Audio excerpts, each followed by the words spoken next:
먼저 질의 앞서서 1차관님. 예. 금방 앞선 의원님 답변 과정에서 야당의 예산 삭감이 기재부가 판단하기로는 비상계엄의 원인이 될 수 없다는 입장이라고 말씀하셨죠? 그러니까 원인이 될 수 없다라고 아마 부총리께서 아마 말씀을 이미 하셨던 것 같은데 그것 때문에 계엄을 하는 거는 좀 문제가 있다라는 취지로 말씀하신 것으로 저는 기억이 납니다. 네. 그래서 일단 예산 삭감 조치는 사실은 정상적인 상황은 아니었습니다. 그거에 대해서 계엄의 원인이 될 수 있느냐 없느냐의 그 판단은 사실은 국정 최고 통치자 입장에서 보는 거하고 지금 기재부 입장에서 보는 거하고 저는 다르다 생각을 하고 그거를 기재부가 원인이 될 수 없다 이런 입장을 내는 건 저는 좀 맞지 않다. 오히려 뭐 비정상적인 상황이긴 하지만 비상계엄의 원인을 제공했냐 안 했냐 판단은 국정 최고 통치자가 하는 거고 저희들 입장을 내는 게 바람직하지 않다 이렇게 답변하는 게 오히려 저는 낫지 않았나 하는 생각이 들어서 말씀드렸고요. 질의에 들어가겠습니다. 최근 이제 경제가 어렵습니다. 여러 가지 민생 회복이라든지 내수 침체 극복을 위해서 추경 논의가 작년 말부터 있었더니 최근에는 굉장히 기정사실화되는 그런 분위기입니다. 저는 이처럼 당연시되고 있는 추경 논의에 대해서 현재 재정 상황을 감안하면 저는 상당히 추경 논의는 신중해야 된다는 입장을 가지고 있고요. 그럴 여력이 있는지 다른 부작용이 없는지 오늘 한번 챙겨보겠습니다. 먼저 추경 사유에 해당되는지부터 보겠습니다. 추경 사유는 국가재정법 89조에 있죠. 화면 보시면 결국은 이 사유 중에 들 수 있는 게 경기 침체에 해당되느냐 하는 해석 문제라고 봅니다만 경기 침체에 해당되는지에 대한 판단 기준에 대해서 이차관님 한 말씀해 주시죠. 네, 통상적으로 이제 경기 침체를 판단하는 기준에 대해서는 좀 뭐 여러 가지 의견이 있겠지만 그동안 저희 재정 당국에서는 2분기 또는 3분기 연속해서 GDP가 감소할 때를 이제 경기 침체로 봤던 사례가 있었습니다. 예. 그 기준에 보면 사실은 경제가 힘들긴 하지만 숫자는 그렇게 해당되지는 않습니다. KDI도 1.6% 성장률은 추경 요건에 부합하지 않는다는 그런 의견도 내고 있고요. 또 이런 말씀도 있습니다. 경제가 잠재 성장률 2%를 하회하는 1%대로 추락했기 때문에 잠재 성장률 갭을 메꾸기 위해서 추경해야 된다는 주장도 있습니다.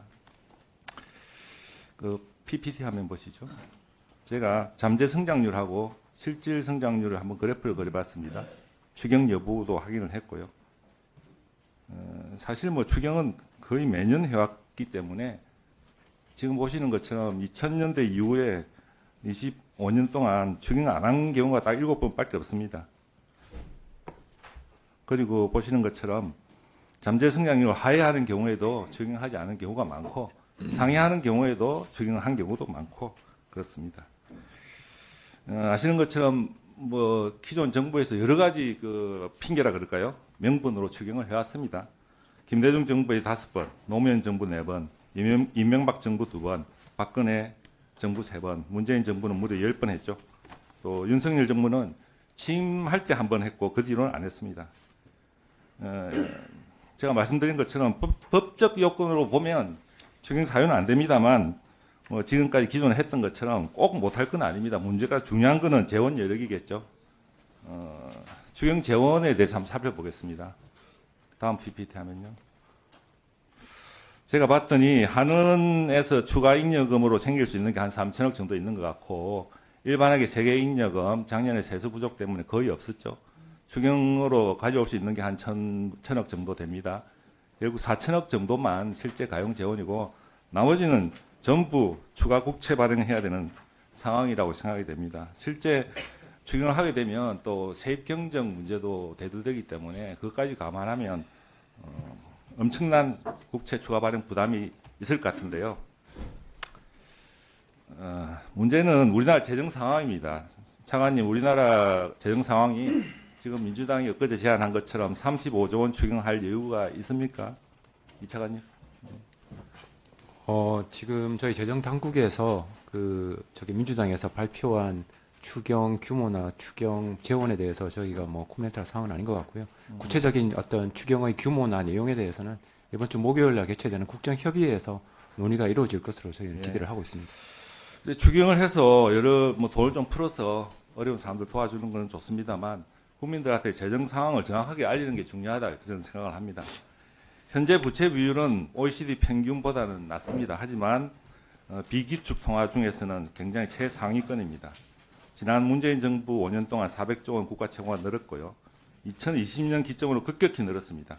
최근 5년간 재정 수지 적자가 500조 원인데 이거는 지난 10년간의 2배를 넘는 규모입니다. 이 표를 보시면 이건 OECD 자료입니다. OECD 평균 국가 부채는 최근 10년간 1.2% 늘었지만 우리나라는 15.8%, 무려 부채 증가 속도가 13배 빠릅니다. 문제는 장기 전망인데요. 그 다음 페이지 보시죠.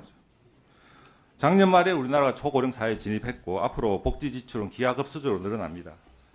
이게 정확한 자료는 찾기 힘들었습니다만 대부분은 간추리 리포트 중심으로 제가 한번 집계를 해봤습니다. 현재 수준에서 저희 한국은 D2 기준으로 56.6%입니다. GDP 중간 정도 있는데 2060년경으로 가시면 다른 나라들은 60, 70, 80% 수준에 머물지만 저희 나라는 154%입니다. 거의 미국하고 유사해진 수준이기 때문에 저희들이 지금 재정 관리에 대해서 굉장히 긴장을 해야 되는 시점이다. 이렇게 생각을 되고 추경을 하게 되면 국가 채무가 1,300조 넘고 적자 재정이 100조입니다. 100조 원대에 늘어갑니다. 물론 힘들긴 합니다만 이 정도 위기에 1년에 100조 빚을 늘리는 것은 저는 전혀 지속 가능하지 않다고 생각이 됩니다. 어떻게 생각하십니까? 이 차관님? 뭐 저희가 지금 추경을 할지 안 할지 여부와 추경 규모가 정해지지 않는 상황 하에서 뭐 저희가 가정해서 답변 드리기는 좀 어려울 것 같습니다. 예, 수고하셨습니다. 한 3분 정도 더 질의하시고 정의를 할까 하고 있습니다. 다음 존경한 윤호중 의원님 질의해 주시기 바랍니다. 예, 김범석 차관님. 예. 추경에 따른 국가 신용 등급 문제하고 피치 평가 보고서에 대해서 질의 드리겠습니다. 그 비상경 때문에 최근에 정치적 불확실성으로 대외 신인도 하락을 우려하는 목소리가 많습니다. 앞서 김영진 의원님께서도 피치사 보고서를 언급하셨는데 제가 아는 거랑 조금 달랐어요.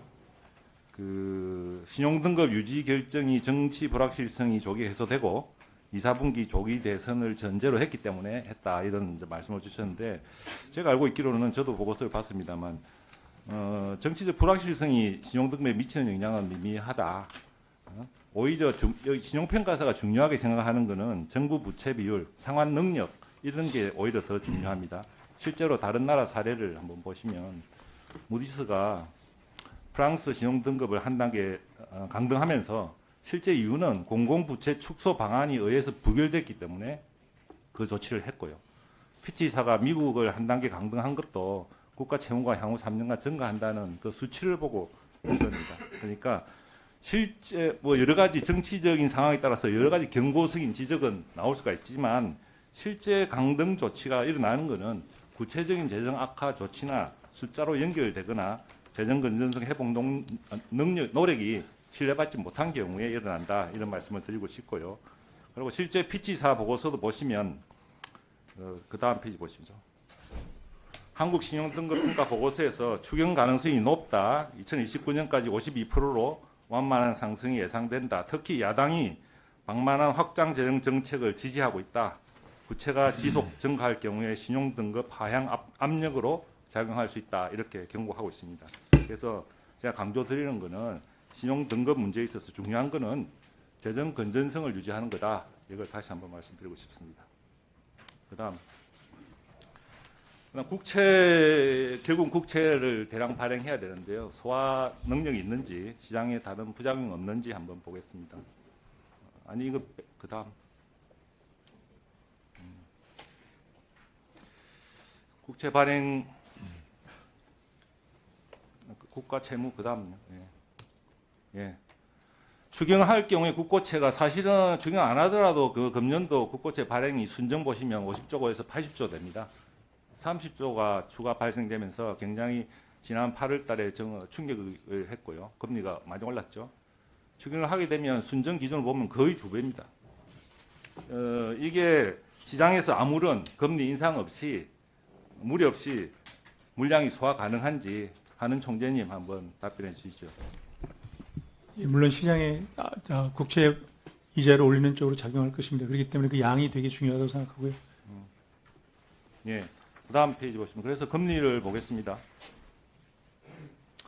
이게 이제 지난 한 1년 금리인데요. 보시면 아까 말씀드린 것처럼 여름에 한번 출렁했습니다. 그다음에 그 금리 올라간 게 10월 달에 하느니 한번 기준금리 내린 효과를 거의 상쇄했다고 볼 수 있습니다. 물론 다른 요인이 있습니다. 그다음에 12월 달에 추경 논의가 본격화되면서 금리가 올라갔고 전문가들은 상당 부분 시장 금리에 일정 부분 반영이 돼 있다. 이렇기 때문에 앞으로 추경 물량을 얼마나 할 건지가 상당히 금리 인상이 중요하고 추경의 효과를 상당 부분 상쇄할 수 있기 때문에 굉장히 신중해야 된다. 이렇게 말씀드리겠습니다. 그다음에 앞서 어떤 다른 분도 질의하셨지만 총재님께서 15조, 20조 추경 말씀도 하셨어요. 그런데 KDI가 보면 추경 대신에 두세 차례 금리 인하를 하는 게 지금은 더 시급하다. 가계와 기업 침해 회복이 시급하다. 이런 말씀도 줬고 현대경제연구원에서도 당장 필요한 것은 금리 인하다. 이런 말을 줬습니다. 그런데 앞서 총재님 답변으로 통화정책만으로는 경기 하락을 막기가 부족하다. 이런 말씀을 하셨죠. 그렇습니다. 그래서 이제 결국 금리 정책도 쓰시겠다. 재정 정책하고 같이 쓰시겠다는 거로 해석이 되는데 제가 지적하고 싶은 거는 15조, 20조 정도는 사실 장기 재정 건전성에 영향을 미치지 않는다. 이런 판단을 하신 건데요. 맞습니까? 아닙니다. 15조, 20조가 올라가면 재정 적자하고 국가 부채에 대해서는 0.8% 올리기 때문에 네. 분명히 영향이 있습니다. 네. 그런데 이제 저희가 얘기하는 건 KDI도 얘기했지만 지금 저희들이 금리를 내리는 것을 가정하더라도 저희가 지금 1월 달 저희 전망이 1.6%고 네. 저는 KDI 전망 1.6%도 금리 인하를 이미 포함하고 있다고 생각합니다. 그래서 네. 1.6%보다 올리려면 네. 재정이 같이 필요한 상황이라고 생각합니다. 예, 그래서 지금 기재부 이사관도 수용 규모를 얼마나 할지 이 자리에서 답변을 못 하고 있지 않습니까? 네. 그만큼 정치적으로 신중한 이슈인데 네. 다른 일반 민간 연구소도 아니고 공무원 총재님께서 구체적인 규모를 말씀하시는 것은 굉장히 부적절하다고 생각이 들어요. 네. 앞서 말씀드린 대로 관리 대응 수지가 이렇게 되면 마이너스 3.5 내지 초과하게 되는데 재정비율을 초과하는 지수는 굉장히 신중해야 된다 생각하고 하는 총재님께서 추경을 조정하는 것만큼 금리 정책에 대해서도 보다 더 적극적으로 예, 수고하셨습니다. 다음은 존경하는 김영환 의원님 질의해 주시기 바랍니다. 예, 1차관, 2차관님. 예. 질문은 아니고 그냥 들어주세요. 네. 그 재정 건전성을 지키는 것은 대한민국 미래를 지키는 겁니다. 지금 추경하게 되면 민주당의 전 국민 25만 원 민생 회복 소비 쿠폰 사례에서 보는 것처럼 결국 조기 대선을 염두에 둔 포퓰리즘 정치 추경이 될 가능성이 높습니다. 문재인 정부 방만 재정 후에 이렇게 허투루 재정을 낭비할 여유가 없습니다. 국면 전환용 수십조 대규모 추경 그리고 선심용 현금 살포 추경은 무책임한 추경으로 경계해야 합니다. 더 신중하게 꼭 필요한 범위에서 제한적으로 추경을 검토해야 된다고 생각합니다. 저는 추경을 하더라도 하반기 이후에 검토해야 된다는 입장입니다. 상반기까지는 세입 상황이나 기존 예산 집행 현황 등을 점검하고 추경 규모도 총량으로 관리 재정 수익 3%를 넘으면 안 된다고 생각합니다. 마이너스 3%. 더 하려면 기존 사업 구조조정해야 된다고 생각합니다. 관련해서 기재부에 한 말씀 드리겠습니다.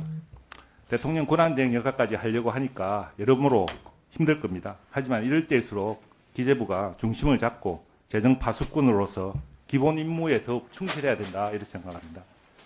최근 추경에 대해서 기재부가 추경 없다는 입장에서 국정협의회를 통한 조속한 추경 논의를 오히려 정치권에 촉구한다는 입장으로 선회한 것이 저는 상당히 의외라고 생각합니다.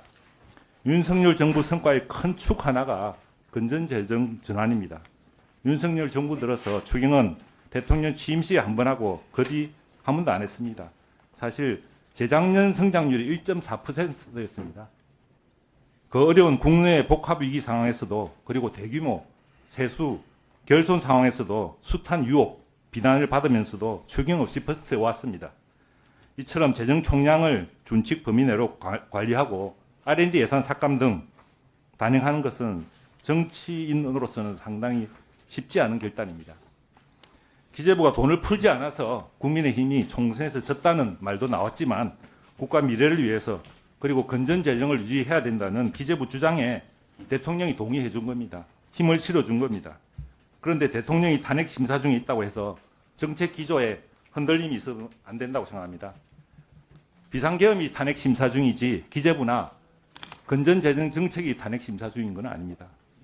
지난 문재인 정권에서 이 나라가 기재부 나라냐 하는 호통을 들었죠. 이번 윤석열 정권에서도 기재부는 끝까지 국간직위로서의 노력으로 평가를 받아야 됩니다. 정치권의 추경 요구에 대해서 누군가는 재정 건전성을 지키는 목소리를 내야 됩니다. 기재부가 그런 악역을 하고 버텨줘야 됩니다.